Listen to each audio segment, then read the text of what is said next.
My name is Evelyn Moore. I am 72 years old.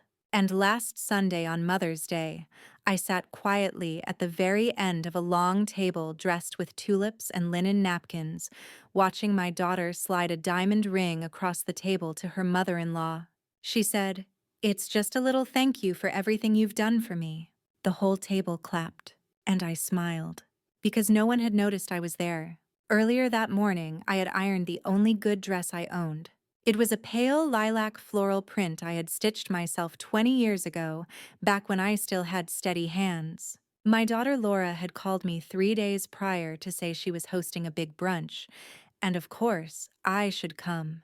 When I arrived, I brought homemade muffins in a tin and a hand-sewn apron for her, wrapped in brown paper and tied with twine. She smiled at the door. "You're here. Great, can you help me take coats?" No hug. No happy Mother's Day. Just the rush of voices and perfume behind her, and the sound of laughter from the living room. I did what I've always done.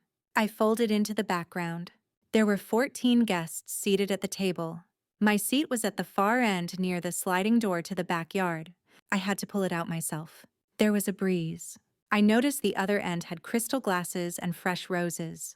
Mine had paper napkins and a chair that wobbled. Still, I was happy to be there. I watched Laura glide around the table radiant in her silk dress as she poured champagne and called her mother-in-law Mom with a laugh that didn't belong to her childhood. I watched her hand over the ring in a little black box. A $200,000 diamond ring, as she whispered later to the woman beside her. The room gasped. Someone cried. The mother-in-law hugged her and said, "You didn't have to." I looked down at my lap and found the package Laura had handed me earlier.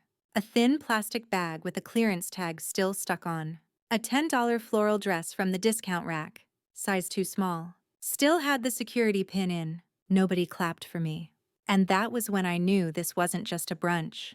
This was a table I had paid for, raised her to sit at, sacrificed everything to build. And now I was simply the woman in the corner seat. But the story doesn't end at that table. No, that day was the beginning of something no one saw coming. Because sometimes the quietest person in the room holds the loudest truth. If you've ever been overlooked, forgotten, or replaced, this story is for you. Subscribe for the rest of Evelyn's story. You won't forget her. I used to sew her dresses.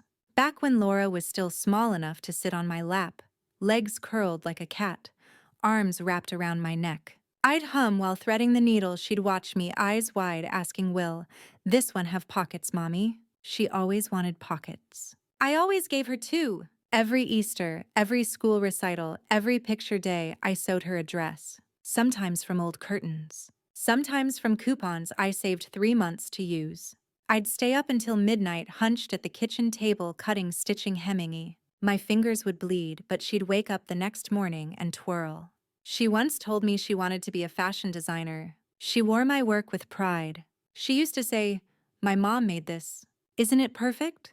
I remember once she was 12, I stitched tiny flowers along the collar of a pale blue dress. She wore it to school and came back furious. Some girl had said it looked homemade. She threw it in the trash and slammed her bedroom door. That was the last dress I made for her. But I still kept sewing. For myself. For the church. For the donation bin. I never stopped. And when I got the invite to her Mother's Day brunch, I pulled out that old lilac dress, the one I wore to her high school graduation. It still smelled like lavender sachets. I mended a loose thread, pressed it neatly, and thought, maybe she'd remember. At the brunch, no one asked where I got my dress. No one complimented it. But I saw 3 guests ask her where her silk dress was from. She told them Paris. Her husband's recent trip. He always buys the best for her, she said. I bit my lip and looked down at my own cuffs, faded at the edge but still holding. The same way I had held everything else together. During the meal, I watched her laugh at jokes I didn't understand, pour wine into glasses I didn't touch. And then the toast began. Laura stood up, glass in hand. "I just want to take a moment to thank the woman who made me who I am," she said, smiling at the other end of the table. I held my breath. She's been there since the beginning. Supportive, elegant, unshakable. I don't say it enough, but Mom, thank you. This is for you. And that's when she handed the ring to her mother-in-law. The applause was thunderous. I smiled. I clapped too, because I didn't want anyone to see how I was shrinking. The dress she gave me, it was still in the plastic bag on my chair. I didn't even take it out. Later that evening, when the table was being cleared and guests were slipping on their coats, someone said, "Oh, Laura, your dress is divine. I can't believe it's from Paris." And she laughed. I would never wear homemade again. Not since I was a kid. I smiled and nodded and held my coat tighter around me.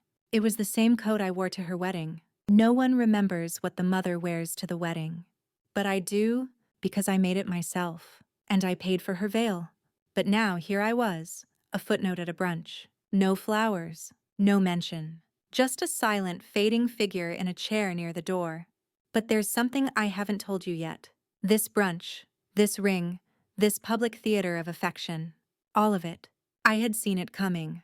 Because 2 weeks before Mother's Day, Laura had called me and accidentally left her phone on after hanging up. And I had heard everything. But I said nothing. Because sometimes silence says more than words ever could. And sometimes it's what you do after Mother's Day that becomes unforgettable. The bag crinkled when I picked it up. After everyone had gone, when the champagne flutes were empty and the tulips had begun to wilt slightly under the heat of the chandelier, I stayed to help clean up. Of course I did. It's what mothers do, even when they are no longer seen as mothers. The thin plastic bag was tucked under my seat. Laura hadn't handed it to me with ceremony or even eye contact. She had mumbled, "Here, this is for you," while adjusting her earring and checking her phone. I waited until I got home to open it. The house was quiet. My house is always quiet these days. The kind of quiet where the refrigerator hum becomes a companion. I made myself a cup of weak tea, sat by the window, and opened the bag. Inside was a polyester dress, bold floral print in colors I never wear. The kind of dress you buy when you don't really care who wears it. A clearance tag still dangled from the collar. $9.99. Final sale, no returns. No returns. It wasn't just the price that stung, though. I admit it made me catch my breath. It was the message. You don't buy a final sale item for someone you love. You buy it because it's easy. You buy it because it checks a box. You buy it because the store was closing and you needed something fast. And maybe I was just that. Something convenient. The woman who had raised her, fed her, sacrificed for her, but now, just a name on the guest list. A chair to be filled. A duty to acknowledge. I folded the dress carefully and placed it back in the bag. I didn't cry, because I had cried too much in earlier years when her wedding invitation called her mother-in-law, Mom, and me simply Evelyn. Or when she skipped my birthday 3 years in a row. Or when she asked for a loan and never mentioned it again. I had already spent my tears. But that night I did something different. I went to the attic. There I keep 3 boxes labeled in my handwriting. Laura's dresses. Keepsakes. Unsent letters. The first box had every dress I ever made for her. Some still smelled like lavender soap. Tiny ruffles, little daisy buttons, even the blue dress with the hand-stitched collar she once threw away. I had pulled it out of the trash, washed it, folded it. Because that's what mothers do. The second box had school drawings, Mother's Day cards with crayon hearts, and a picture of Laura hugging me missing a front tooth. The third box, well, that one had letters I had written but never sent. Letters from birthdays she forgot. Letters from nights I waited by the phone. Letters from the day I paid her tuition in full and she never said thank you. I sat there surrounded by all these pieces of her. And for the first time I wondered, what if I gave them all back? Not in anger, but in truth. Because a diamond ring tells one story, but 1,000 silent gestures. They tell another. That night, I didn't sleep. I just sat with the boxes, the plastic bag, and a decision. Motherhood doesn't come with conditions. But maybe legacy does, and mine wasn't going to be written in clearance tags. 2 weeks before Mother's Day, I received a card in the mail. A thick ivory envelope addressed to Mrs. Evelyn Moore, written in neat cursive. At first I smiled. I thought maybe this year she remembered. I sat at the kitchen table holding a paring knife, like a letter opener, careful not to tear the paper. I hadn't received a birthday card in years. Mine had come and gone quietly, just like most days now. The card inside was glittery pink and embossed with silver script. Happy birthday to a wonderful mom. I blinked. It wasn't my birthday. And Laura knew that. I flipped the card open, and that's when I saw the note inside. Thanks for being the most supportive mother-in-law I could ask for. Love, Jess. Jess, my daughter-in-law. The card wasn't for me. It had been misdelivered. The address was correct, but the name inside was not. I sat back in my chair and read it again. Not once, but 3 times. Just to be sure. No, this wasn't a joke. It was just another one of those moments. The kind you don't tell anyone about. Because they sound small, insignificant. But they're not. They're moments that quietly unwrite you, bit by bit. Like a signature fading in the rain. I thought about putting the card aside, returning it, calling Laura. But I didn't. Instead, I walked to the fireplace and placed it gently in the flames. Not out of spite, but out of grief. Because in that moment, I realized something. She never confused birthdays when she was a child. She used to bake me cupcakes with too much icing. She used to make cards with glitter that got everywhere. She used to run into my room holding flowers from the neighbor's garden and shout, "Happy birthday, Mommy!" And now my name wasn't even on the card. That night, I went back to the box of unsent letters. I took out the one I wrote on her 21st birthday, the year she moved in with Jess, the year she stopped calling. It read, "Dear Laura, I miss you. I miss the little girl who used to sing to me while I sewed. I miss being your safe place. I don't know what I did to become an afterthought, but I hope someday you'll remember the parts of me that mattered." I never sent it, but I read it now out loud as if I were reading it to the birthday card that never belonged to me. I don't think Laura ever meant to hurt me, but carelessness can be its own kind of cruelty. And what cuts deepest isn't hatred, it's indifference. It's being forgotten. That was the day I decided to stop waiting. Not for cards, not for thanks, not for recognition. I began writing something new. Not a letter, not a journal, but a testament. Because motherhood had taken everything from me, and I had given it willingly. But now if I were going to be forgotten, then I would at least be forgotten on my own terms. I remember the exact moment. The air was crisp, the kind of sharp that makes you aware of every breath. We were at a fall fundraiser. Laura had asked me to come last minute. Jess was giving a speech and Laura wanted a little family support in the crowd. So I showed up hair done, wearing the brooch my husband gave me on our 30th anniversary. I stood near the refreshment table away from the stage content to just be there. Until I heard her voice. She was introducing us to someone, a colleague, I assumed. "This is Jess's mom," she said, gesturing proudly. "And this is, Her eyes landed on me. There was a pause. A beat too long. And then a laugh. "Sorry, that's just Evelyn. Not my mom. Not my mother. Just Evelyn. As if I were a distant cousin. As if my name had no roots in her story." The colleague smiled politely and turned to Jess's mother, who was glowing in pearls and navy silk, sipping champagne like she owned the room. I stood there, frozen. People say forgetting is human, but that wasn't memory loss. It was placement. She had placed me intentionally outside her frame, outside the story she was telling. Afterward, I tried to laugh it off. "It's okay," I said, when she finally noticed my silence. "You're just tired."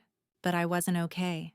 Because I remembered every school recital, every fevered night, every birthday cake made from scratch even when the oven barely worked. And now I was Evelyn, not Mom, not the woman who raised her alone after the accident took her father. Just Evelyn, a polite footnote. That night I walked home. She didn't offer to drive me. Said Jess's parents had flown in and they were heading to dinner. "They haven't seen the new condo yet," she said. Rain check. Rain check. "For your mother." I passed a florist on the way home. A bouquet of hydrangeas sat wilting in the window. I remembered how Laura used to draw them for me as a girl. She once said, "They look like snowballs, Mommy, but warmer." But nothing felt warm now. Back in my apartment, I made tea and sat with the silence. I wanted to believe it was an accident, a slip, but deep down I knew. She hadn't forgotten my name. She had reassigned my role. And roles once rewritten are rarely returned. I took out the journal again, the one I'd started after the misdelivered card, and I wrote, "Tonight my daughter introduced me as Evelyn. I have stitched her dresses, held her during storms, loved her harder than I've ever loved anyone. And today she reduced me to a name with no title. But I remember everything, and someday so will she, because I knew the day would come when history would be weighed, not just in rings and brunches, but in who showed up and who stayed unseen. A week after the fundraiser, I visited Laura's new home. She didn't invite me, I volunteered, said I had something to drop off. Just an excuse. Really, I just wanted to see where she lived now. She said they were renovating, said it was a mess. But when she opened the door, the house looked like a page from a glossy magazine. Cream-colored walls, gold accents, velvet chairs too beautiful to sit on. Everything matched, even the scent, like warm sandalwood and a trace of something citrusy underneath. But what caught me was the photos. Her wedding framed 3 ways in the hallway, a canvas print of her engagement shoot above the console, vacation shots in Italy with Jess's family, and on the far wall a large collage titled, "Home is Who You Love."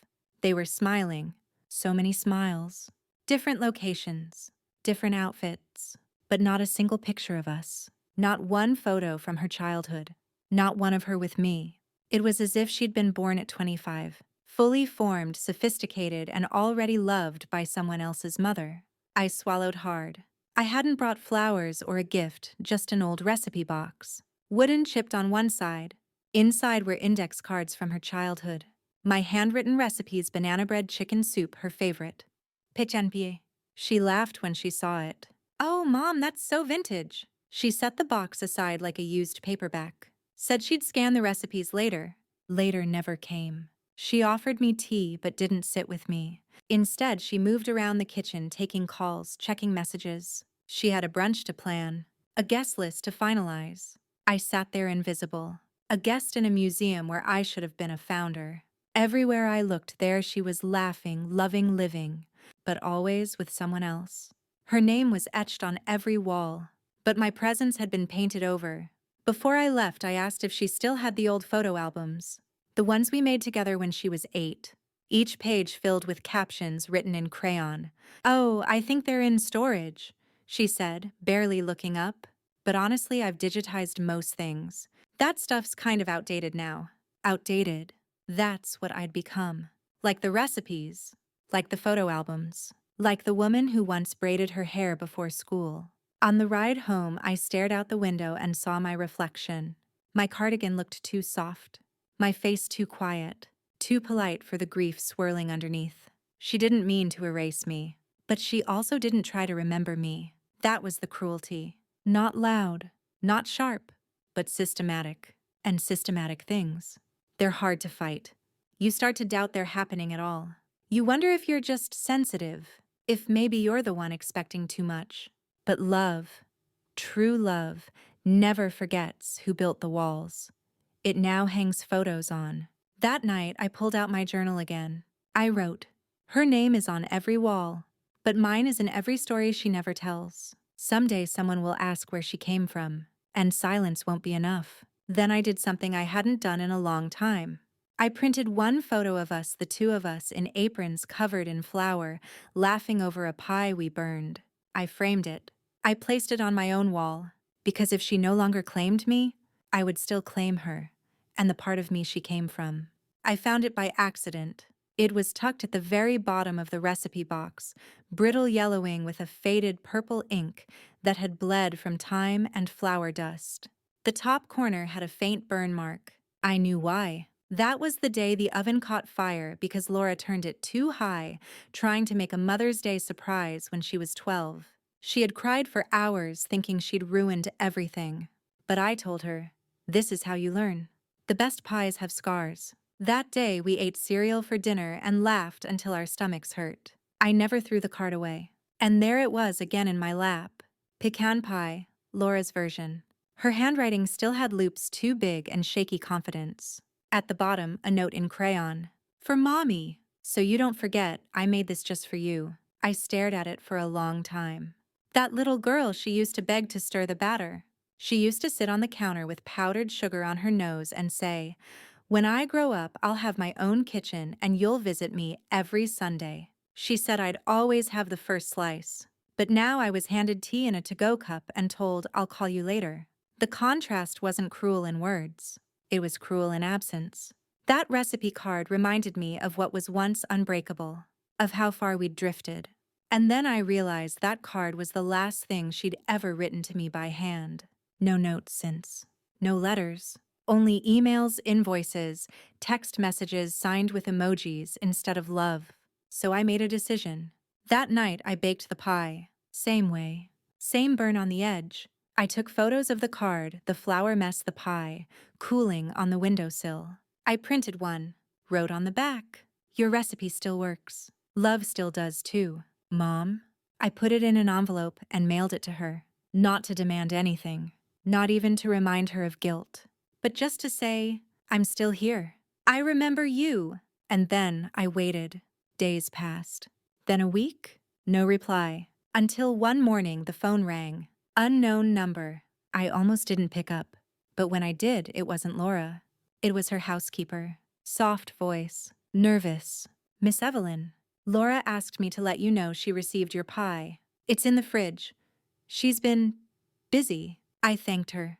Hung up. Sat at the table. Looked out at the birds in the garden. And understood. Sometimes they don't even have the strength to call. Sometimes they keep the pie but throw away the photo. That was the last recipe card I gave her. And the last one I ever will. But it's okay. Because love doesn't rot like fruit. It ages like stories. And I'm keeping mine safe now. Not in boxes others forget, but in the pages I write for myself. I tucked that last recipe card into my journal. Not as a wound, but as proof. I was there. I loved her. And for a while, I was everything. Now I'm something else. I'm a witness to what was and what can no longer be ignored. The next morning, the house was still filled with the scent of cinnamon and citrus from the pie I baked. A pie that no one had touched. I left it there on the counter, its crust slightly cracked, its filling untouched like a conversation waiting to happen, but never spoken. The foil covering remained intact, just like the words I hadn't said yesterday. My phone sat beside it, screen lit for a second, then dark. I picked it up and checked again, nothing. No text. No call. No thank you. The silence wasn't an accident. It was chosen. Curated like the rest of her life, now filtered, aesthetic, and carefully captioned. I opened my phone and hesitantly scrolled through her feed. There it was. A new photo posted an hour ago. Laura, her husband, and her mother-in-law gathered around a sparkling breakfast spread, the diamond ring front and center. The caption read, "So grateful for the woman who taught me grace, resilience, and how to be a mother. Love you always. Blessed motherhood role model." Not a single mention of me. I looked again to be sure. Maybe it was in the comments, or maybe I was tagged in a story. But no, I was invisible. It's a strange thing being replaced. Not by someone younger or more accomplished, but by someone simply more convenient. Someone who fit the mold of what she now believes a mother should look like in the eyes of the world. It wasn't always like this. There was a time when Laura used to scribble "best mom" on construction paper and tape it to the fridge. When she used to call me crying from her dorm room at midnight. When she'd crawl into bed next to me after a bad dream, even at 14. Now I was the woman who brought too many Tupperwares, who gave homey gifts, who didn't wear designer, who sat quietly in the wrong corner of every photo. The silence of the day echoed more than any argument ever could. It was the silence of knowing that a whole history, a whole childhood was now inconvenient to remember. That afternoon, I pulled out the wooden box beneath my bed, the one with the cards she wrote me, the drawings she made, the photos of us together on the porch steps, hair tangled from wind, cheeks stained with ice cream. And then I found the last birthday card she gave me. It was 3 years old. The ink was hurried. The words generic. "Happy birthday, Mom. Hope it's nice." 3 years. No new cards. Just gifts she handed over with distracted smiles and one foot already out the door. I pressed the card shut and stared out the window. Was it me? Was I too simple? Too quiet? Too ordinary? Or had I simply grown old in a world that only honored what it could display? That evening, I pulled out my notebook and started writing again. Not to her. Not yet. To myself. To remind myself of what I had built. What I had endured. and who I still was beneath the silence. You taught her how to speak. Now it's your turn to remember how to be heard. Because silence may be empty, but it can also be powerful. And I wasn't finished speaking. It was 2 days after Mother's Day when I finally decided to clean the front closet. The weather was warming and the coats were thick with winter dust. But more than that, I needed something to do, some reason to move, to stand, to not sit alone in silence, thinking of diamond rings and clearance tags. As I reached up to pull down the storage bin on the top shelf, something shifted. A small white gift bag tumbled forward and landed softly at my feet. It wasn't mine. I crouched to pick it up. The tag was still attached. In Laura's handwriting, "To Mom, love Laura." My heart paused. Had she? I opened it gently, almost afraid it would vanish. Inside was a carefully folded cardigan in soft dove gray wool, my favorite color. Beneath it, a note. "Picked this one first. Thought it'd look beautiful on you." But I wasn't sure anymore. "I hope you still know how much I love you." It wasn't dated. There was no signature. I stared at it for a long time. Had she changed her mind? Had she meant to give this to me instead of that $10 dress? Or was it bought earlier in another time and forgotten once new alliances formed? I placed the bag down and pulled open the coat closet fully. In the far back corner behind umbrellas and an old vacuum was another gift bag. Sleek, black, tied with gold ribbon. I remembered it now. Laura had passed it to me quickly on Sunday with a distracted smile. "For you, Mom." No hug, no eye contact, no softness in her voice. I took it out now and set it beside the gray sweater. 2 gifts, one hidden, chosen with care, the other convenient, discarded with speed. The contrast wasn't just about wool versus polyester. It was about intention. One spoke of memory, the other of obligation. I folded both neatly and sat on the floor. The hallway light flickered slightly above me, dust dancing in the beam. That closet had held coats and boots for over 30 years. I remembered hanging up her tiny red raincoat, the one with the yellow ducks on it, her backpack on the first day of school, her prom dress wrapped in plastic, and once even her wedding veil. This closet had seen all the versions of her, and all the versions of me: mother, provider, cheerleader, seamstress, invisible. And now it held the truth. A daughter who once thought of me first, and a woman who now wasn't sure I belonged in the photo. I gently slid the hidden cardigan back into its bag and placed it in the center of the closet shelf, no longer hidden, but not quite received. I didn't need to wear it. I just needed to know it existed. That somewhere between forgetting and remembering, Laura still reached for me. Maybe not in public, maybe not in polished captions, but in a quiet, human moment she hadn't yet deleted from her heart. That was enough, for now. The kitchen drawer was overflowing again, the one Laura used to call my command center. Receipts, recipe clippings, expired coupons, and old to-do lists in fading ink. I used to keep everything, not because I was forgetful, but because everything mattered. Every errand, every reminder, every scribbled note meant someone would get what they needed just in time. I pulled out a stack of crumpled papers and sat at the table, sorting them into little piles. Grocery lists, birthday reminders, doctor appointments. I found an old list from when Laura was 12. 1. Buy buttons for Laura's dress. 2. Check spelling bee time. 3. Pick up her favorite juice. 4. Talk to her teacher about the field trip. 5. Leave a note in her lunch. Even the smallest things had made it onto my lists. Not because I had to, but because I wanted to remember. That's when I found a more recent note. It wasn't mine. Different handwriting. Curvier. More elegant. Laura's. It was a bridal planning checklist, likely written months before her wedding, when her joy was still fresh, and everything was still an event worth savoring. Final guest list. RSVP tracking. Seating chart. Vows. Table settings. Thank you gift for Mom. There was a check mark next to everything, except the last line. Thank you gift for Mom. Unmarked. Forgotten. Or maybe abandoned. I stared at it, unsure whether I wanted to laugh or cry. Somehow even her own handwriting had betrayed the version of me she once honored. I thought back to that day watching from my chair near the restroom. how she passed me like I was background noise, how her mother-in-law held court with guests radiant and perfectly placed at the head table. There was a time I would have excused her forgetfulness. I would have told myself she was busy, overwhelmed, distracted by love and the pressure of a perfect day.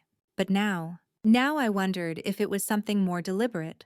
If I had quietly slipped off the list, not just the wedding one, but the one in her heart. Because love has a ledger too. It's kept not in money or gifts, but in effort, in inclusion, in thinking of someone even when the world doesn't require it. I folded the list and placed it next to the hidden cardigan in my room. They didn't belong in the trash. Not yet. They were proof, not of her failure, but of her humanness, and of mine, because maybe I had forgotten something too. To teach her how to keep me, I had taught her how to plan, how to care, how to stretch a dollar, and how to lead a household. But I had never taught her what to do with a mother when she no longer needed one every day. I never told her that aging parents don't want to be worshipped. They just want to be seen, to be remembered at the edge of celebration, to not be traded for convenience, to not vanish quietly from the guest list of love. That night, I made a list of my own. For no one else. Just me. Bake the lemon loaf again. Water the violets. Write one letter. Don't wait for an apology. Forgive quietly. Because love doesn't always come with checkboxes, but it still leaves behind receipts. It wasn't the photo itself that broke me. It was the caption. Laura had posted it on her social media a week after the wedding, a glowing, polished snapshot from the reception. In the image, she stood beside her new mother-in-law, both dressed impeccably in shades of ivory and gold. Their hands were gently clasped, their smiles soft and photogenic. The caption read, "So grateful to have two incredible moms by my side." My chest tightened. Two. I looked again, scanned the edges of the frame. No, I wasn't there. Not in the shadows, not blurred in the background, not even a stray elbow or the soft hint of my dress. But I remembered that moment vividly. It had been taken after the cake cutting. I had just handed Laura her cardigan, the one she forgot in the bridal suite. She was flushed from dancing, and I thought she'd want something warm. She had thanked me with a distracted smile, then turned quickly to pose with her mother-in-law. I had stood barely 3 feet away, but in the photo I was gone, not just unseen erased. The original version had been wider. I knew this because Uncle Howard had forwarded it to me in a family group email. In that untouched image, I was right there standing slightly to the left, cardigan in hand, half smiling, slightly unsure of whether I belonged. But in Laura's post, I had been cropped out. Carefully, deliberately, clean, like trimming off the edge of a memory to make space for something shinier. I sat with that feeling for a while. It wasn't rage, not even sadness. It was a kind of slow, internal unraveling, the kind that happens not in a single blow, but in 1,000 tiny edits over time. Because that wasn't the only time she had done it. I began to notice a pattern. Holiday cards where my name was in smaller print. Group texts where I was added last. Event photos where I was always on the edge or missing entirely. Even in memory, I was becoming optional. Not quite invisible, but erasable. And maybe that was worse.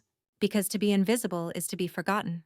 But to be cropped is to be seen and excluded anyway. I turned off the screen and walked to the closet.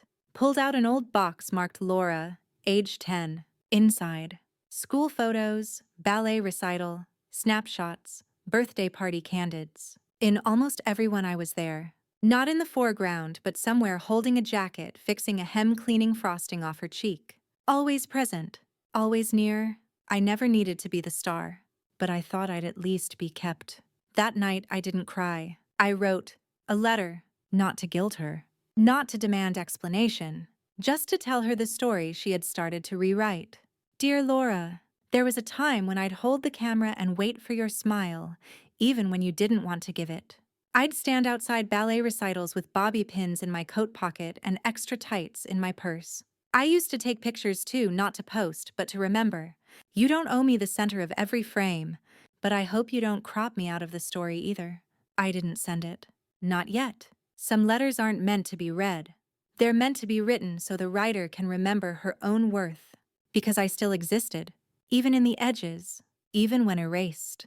And one day when the story needed retelling, I'd be there. Not as a caption, not as a cropped detail, but as the woman who saw it all. It was a Thursday evening when Laura called. Her voice, unusually bright, asked if I was free for dinner. At the house, she added quickly, with Ethan's parents. I hesitated. Not because I had plans, but because I didn't want to walk into a room where I already knew which chair would be mine. The quiet one near the kitchen where steam fogs your glasses and no one asks if you need wine. But I said yes, because saying no felt like giving her permission to forget me entirely. When I arrived, Ethan's mother opened the door. Dressed in cashmere pearls soft against her collarbone, she kissed the air beside my cheek and said, "Lovely to see you again, Evelyn." I wanted to say, "You called me Emily last time," but I smiled instead. Laura was arranging canapes on a glass tray, looking like she'd just stepped out of a magazine, effortless practiced. The table was set for 6. Linen napkins, gold-trimmed plates, name cards. I searched for mine. It wasn't there. Laura caught my glance. "Oh, Mom, you'll sit here," she said, motioning to the end of the table. No card. Just a folded paper towel tucked under the silverware, like an afterthought. I sat. Dinner began. They talked about Ethan's job, the promotion he might get. His mother chimed in with travel plans to Provence. His father laughed about golf in Naples. Laura nodded, eyes sparkling, keeping pace. I cut my chicken in silence. Then, somewhere between the salad and the risotto, Ethan's mother reached across the table with a small velvet box. To celebrate Mother's Day early, she said, handing it to Laura. "Something to honor the woman who keeps our boy grounded." Laura gasped. "Oh my God, you didn't—" Inside, a delicate gold bracelet woven with tiny emeralds. The kind of gift that glitters more in memory than in light.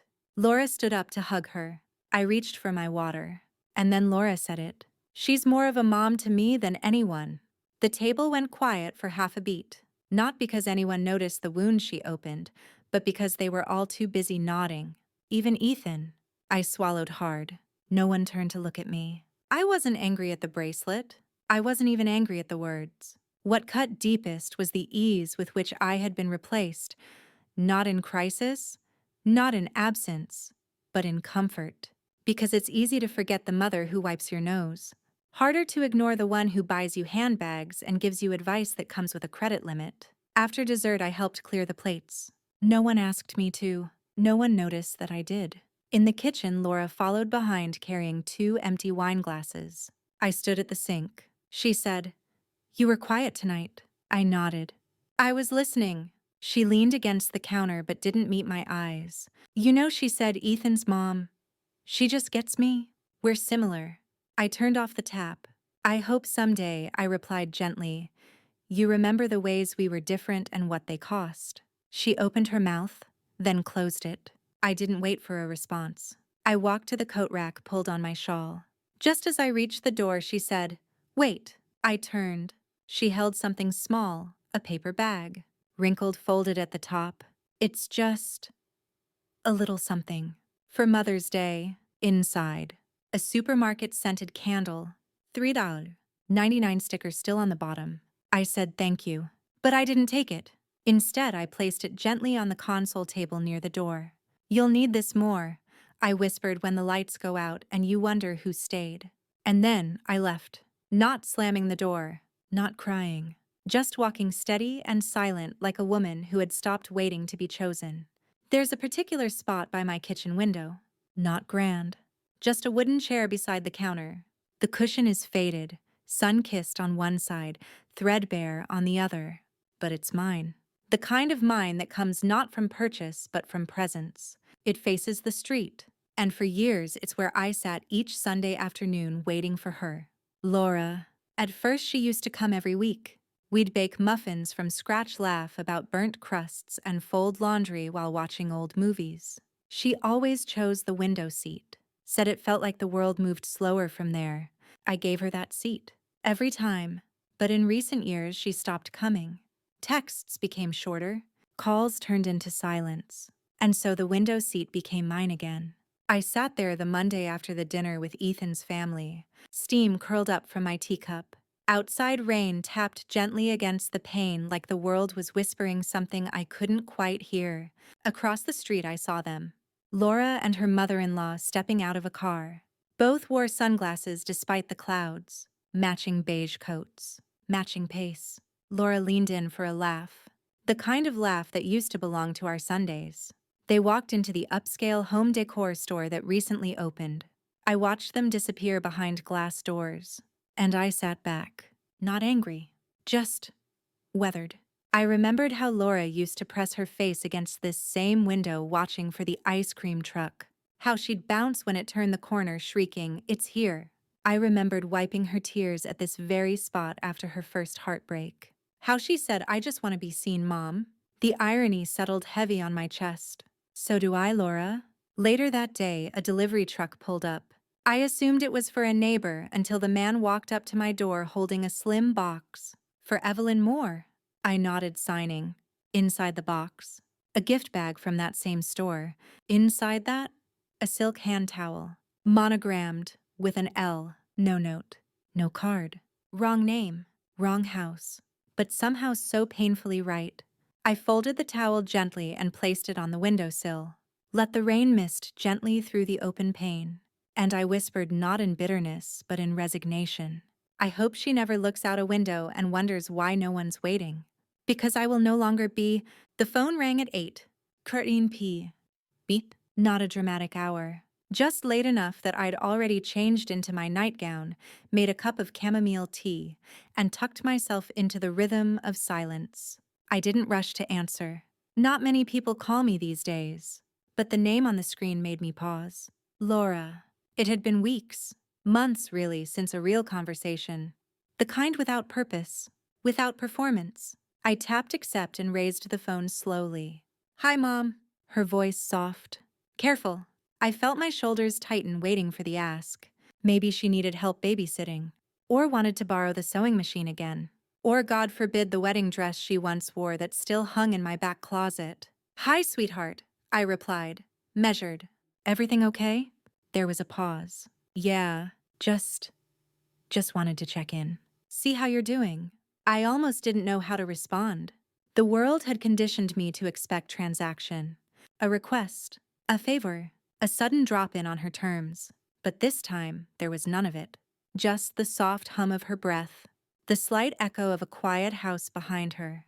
I stared at the monogrammed hand towel still folded on the windowsill. "I'm all right," I said. "Keeping busy. I made lemon loaf today." "Oh, like the one we used to bake on Sundays." "Yes," I said. "Exactly like that." Another pause. But this one felt warm. Like both of us were afraid to speak in case the other slipped away. "Do you ever—" she began, then trailed off. "Do I ever what?" "Do you ever think about how we used to be, before everything got so busy?" It was the closest thing to a confession I'd heard from her in years. I closed my eyes. "Every day, Laura." She didn't cry. Neither did I. But the weight of the unsaid things floated between us like dust in sunlight, visible only when light hit just right. "Mom," she whispered, "I don't always know how to make it better." "You don't have to," I said. "Just don't forget where home is." There was a rustle on her end as if she were nodding. "I haven't," she said. She thanked me. For what, I'm not sure. Maybe for not hanging up. Maybe for still answering after everything. And then the call ended. No apology. No explanation. No grand gesture. Just a voice that for once asked nothing. And in its emptiness, gave everything. In the hallway outside my bedroom hangs a small photo gallery, a timeline in frames. There's one from Laura's 5th birthday, her frosting-stained face smiling with 2 front teeth missing. One from her high school graduation mortarboard, slightly tilted eyes squinting into the sun. And one, my favorite. The summer she turned 16, arms around my waist as we baked blueberry pie together. We look like we belong in a magazine. But it was just us, just joy. And yet there is a space, a bare nail, a gap between memories. That space was meant for a Mother's Day photo. Last year she promised to come by early, said she wanted to surprise me, that Ethan would take the picture. She had even picked out a scarf for me to wear, soft lavender with embroidered corners. "It'll match the lilacs," she said. So I dressed early, Did my hair the old way with curlers and a touch of rose water behind each ear. I wore the scarf neatly tied, set out 2 cups of tea, waited by the window. She never came. No call. No message. Nothing. By evening, I turned off the porch light, sat in the quiet until the kettle whistled itself dry, the scarf still folded on my dresser. The tea poured down the sink, the camera still in its case. That was the photo she never took. And it was more than an image. It was a moment withheld, a memory denied. The next day, a picture showed up on her social media. Her and Ethan smiling with his mother in a sun-drenched garden. Lilacs in the background. Same scarf but on someone else. I stared at the screen. It wasn't jealousy that gripped me. It was absence. The sudden understanding that I wasn't even a shadow in her life anymore. Just a ghost in the photos that could have been. I didn't comment. Didn't like the post. I simply closed the phone, placed it face down, and walked to the hallway. That space on the wall stared back at me. So I took an old black and white picture from a drawer, one of me holding baby Laura, wrapped in a hospital blanket. Eyes closed, cheeks round. And I hung it there, not because it filled the space she left, but because it reminded me that once I was her whole world. And maybe for a brief moment that was enough. I used to teach literature at the community college 2 towns over. It was never glamorous. The classroom was always too cold in the winter and too hot in the spring. But I loved it not for the pay, but for the way students' eyes lit up when poetry made sense for the first time. I taught for 27 years. My hands were always ink-stained. My voice always a little hoarse from reading aloud. After retirement, they invited me to an alumni fundraiser. I hesitated, but curiosity won. I wore a navy cardigan and brought lemon cookies as I always had for faculty meetings. The college had changed. New murals, updated chairs, fewer bookshelves, more screens. In the entryway of the new arts wing, they'd installed a long bronze plaque, a donor wall, names etched in rows, families, businesses, foundations. My eyes scanned the surface idly until they landed on one name. The Emerson family, in honor of mothers who inspire. Emerson, my daughter's married name. I blinked. Below the name etched smaller. Dedicated by Laura Emerson to Marjorie Emerson, whose strength and grace shaped generations. Marjorie, her mother-in-law. I took a step back. The name echoed in my mind, heavy and ringing. I traced the letters with my eyes as if trying to misread them. But there they were, clear and precise. Not Evelyn. Not Moore. Not me. There was no bitterness in the moment. No tears. Just silence. Like standing at the end of a long hallway realizing every door was locked and your name never made it onto the guest list. One of my former students walked past and smiled. "Professor Moore," he said, surprised. "I can't believe it's you. You taught me, The Road Not Taken." Changed everything for me. I smiled faintly. I'm glad someone remembers. He offered to take a photo for me by the plaque. I declined. Instead, I walked the halls alone, touched the peeling corners of an old classroom door, sat in my favorite chair in the faculty lounge, now reupholstered in burgundy velvet. Before I left, I found the donation office. "Hi," I said softly. "Is there a general education scholarship fund still active?" The woman behind the desk nodded. "Yes, it's one of our oldest." I pulled a check from my purse. It wasn't much, a portion of the pension I rarely touched, but enough for one student. 1 year. "Please mark it anonymous," I said. "But if there's space for a note, write. In memory of the teachers who showed up even when forgotten." The woman smiled politely. "Of course." As I walked out, I passed the plaque once more. The bronze caught the sunlight just right. The names shimmered. Solid, permanent. But I knew memory doesn't live in metal. It lives in moments. In lessons passed down, cookies, shared poems recited until they're stitched into someone's breath. So I kept walking and never looked back. On the second Thursday of every month, I listened to Letters in the Dark, a late-night radio program hosted by a woman named Clarissa Wynn. She reads anonymous letters, ones people never sent. Apologies, confessions, goodbyes. There's something sacred about it. As if the radio waves become tiny boats carrying messages into the dark, hoping someone on the other shore will hear them. That evening, I was folding towels when Clarissa's voice floated through the kitchen. She started reading. To the woman who raised me. You taught me to tie my shoes, write my name, and pick out gifts that weren't about the price tag. You showed up to every school play even when I forgot to invite you. And somewhere along the way, I stopped seeing you. Not because I stopped loving you, but because it was easier to love people who praised me more loudly. I'm sorry. You deserved better than the clearance rack. You deserved front row seats. And one day when I'm no longer too proud to say it, I hope you'll still be there to hear me. From a daughter learning too late, the breath caught in my throat. It wasn't signed, but I didn't need a name. I sat down, towel still in my lap.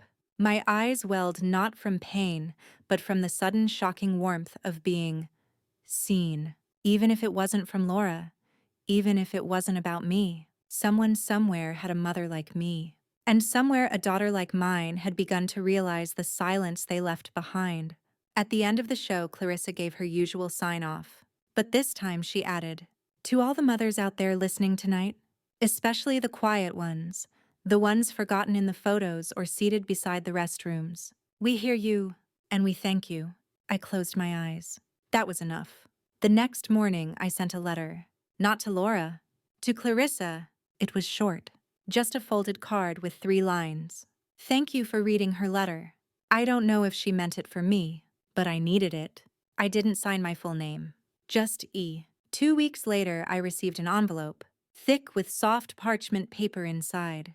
Clarissa had written back in pen, not print.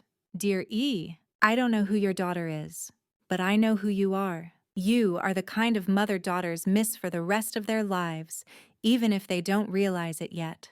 Thank you for listening, and for not giving up on love even in silence. Clarissa Wynne. I pressed the card against my chest. In a world where photos forget and gifts miss the mark, sometimes words find their way. And sometimes, strangers say the things our children cannot. Birthdays stopped being celebrations the year after my husband died. We used to keep them simple, a lemon tart, a walk by the lake, and one card he always slipped under my pillow. After he passed, I didn't expect much. Just a call. Maybe a card in the mail? But Laura always came, until she didn't. It was my 78th birthday when the silence started to speak. That morning, I made myself a small breakfast tea, a soft-boiled egg, and 1 slice of toast cut diagonally like he used to do. I placed 1 plate across from me out of habit. Then I waited. The mail came. A few circulars, a gardening catalog, no card. The phone didn't ring. The house stayed still. At noon, I opened the drawer where I kept the little birthday mementos from Laura, scribbled crayon cards, a pressed daisy from 2nd grade, a photograph of the 2 of us in matching aprons. I ran my finger across the edge of 1 envelope marked "To Mama." I didn't cry. Not then. Instead, I put on my shoes and walked to the bakery at the corner. I asked for a lemon tart. The girl behind the counter said they'd sold the last one just an hour ago. I smiled anyway, bought a plain muffin, walked home in silence. That evening, I saw the photos on social media. Laura and Ethan were at a vineyard, a long table filled with guests, balloons, candles, music. It was Ethan's mother's birthday, and there was Laura glowing in the golden light feeding cake to her mother-in-law like a scene out of a magazine. I stared at the image for a long time, not because I wanted to be there, but because I realized she hadn't even thought to lie. No apology, no excuse, no forgetful message, just absence. Complete, quiet, unforgivable. I went to the hallway, looked at the spot on the wall where birthday pictures used to hang, and I took them down, not out of anger, but because it was time. That night, I sat by the window, tea cooling in my hands, and for the first time on my birthday, I whispered something into the dark that even I hadn't dared to say aloud before. I matter, even if no one remembers. I didn't need a cake. I didn't need a card. What I needed was dignity, and I gave it to myself. There are drawers in every house that go untouched for years. Mine was the old wooden sewing kit. I hadn't opened it since Laura was a teenager, back when she still brought me her loose buttons, her frayed skirts, her worries whispered while I mended seams. The sewing kit sat on the bottom shelf of the hallway cabinet, dusty and forgotten. But one morning, while tidying the house, I reached for it. Maybe out of nostalgia, maybe out of longing. The latch creaked open like an old door holding back memories. Inside, a jumble of threads in faded colors, scissors dulled with time, a spool of golden ribbon she once tied in her ponytail. And at the very bottom, beneath a folded measuring tape, was something unexpected. A note, yellowed, folded neatly. My hands trembled as I unfolded it. The handwriting was unmistakable. Laura's, probably written when she was 15 or 16.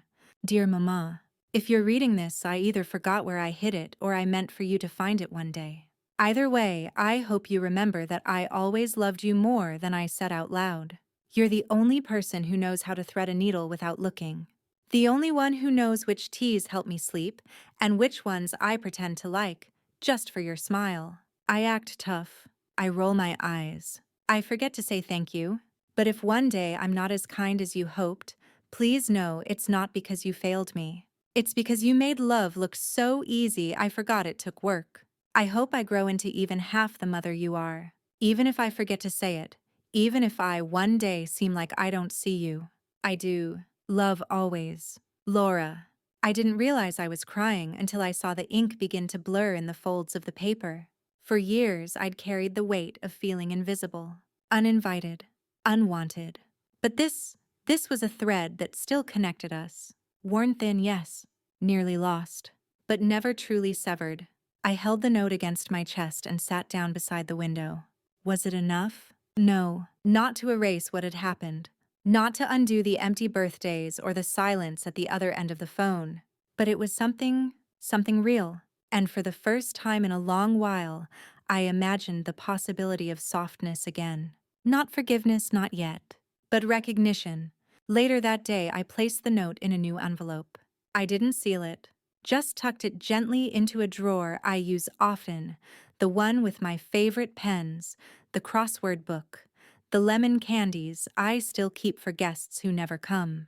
I wasn't going to forget this moment, and I wouldn't let Laura forget either.